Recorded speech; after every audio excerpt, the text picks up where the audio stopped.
Hi friends. எனக்கு வந்து ஒரு டவுட். எனக்கு இன்னும் அந்த டவுட் கிளியர் ஆகலை. அது ஏன்னே எனக்கு தெரில. நானும் நிறைய பேர்ட்ட கேட்டு பார்த்தேன், அவங்களும் அதுக்கு சரியான ஆன்சரே சொல்லலை. அதான் நீங்கள் தெரிஞ்சா கரெக்டாக சொல்வீங்கன்னு உங்கள்கிட்ட கேட்குறேன். தெரிஞ்சா கண்டிப்பாக கமெண்ட்டில் சொல்லுங்கள், நான் அதை தெரிஞ்சுக்கிறேன். என்ன டவுட்னா, நம்ம மாநகராட்சி, பஞ்சாயத்து இந்த ரெண்டுக்கும் என்ன டிஃப்ரென்ஸ் தெரில. ஏன்னு கேட்டிங்கன்னா, இங்கேருந்து 2 கிலோமீட்டரில் மாநகராட்சி, அங்கே வந்து 3 நாளைக்கு ஒருக்க 3 நாளைக்கு ஒருக்க 2 நாளைக்கு ஒருக்க நல்ல தண்ணி விட்டுக்கிட்டே இருக்காங்க. இங்க பாத்தீங்கன்னா 1 வாரம் ஆச்சு. எப்பவுமே இதேதான்.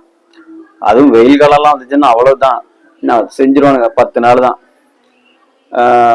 இப்போ ஒரு வாரத்துக்கு ஒரு தடவை தான் தண்ணி விடுறாங்க. ஒரு வீட்டுக்கு கரெக்டா 15 குடம் வரும். 4 வீட்டுக்கு ஒரு பைப். அப்படிங்கும்போது கரெக்டா 15 குடம் தான் வரும். அந்த தண்ணியும் குடிக்க முடியாது, குளிக்க வேணா பண்ணலாம். அது ஏன் இந்த மாநகராட்சிக்கு மட்டும் அவ்வளவு நல்ல தண்ணி?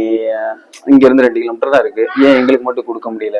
நாங்க மட்டும் தினமும் ஒரு குடம் 10 ரூபாய்க்கு காசு கொடுத்து வாங்க வேண்டியிருக்கு. இது ஏன் என்னன்னு எனக்கு தெரியல. உங்களுக்கு தெரிஞ்சதுன்னா கமெண்ட் சொல்லுங்க, நானும் தெரிஞ்சுக்கிறேன். ரொம்ப கஷ்டமா இருக்கு. சபா, என்னைக்குதான் நல்ல தண்ணி தர போறாங்களோ. வெரி பேட் மாநகராட்சி அண்ட் பஞ்சாயத்து.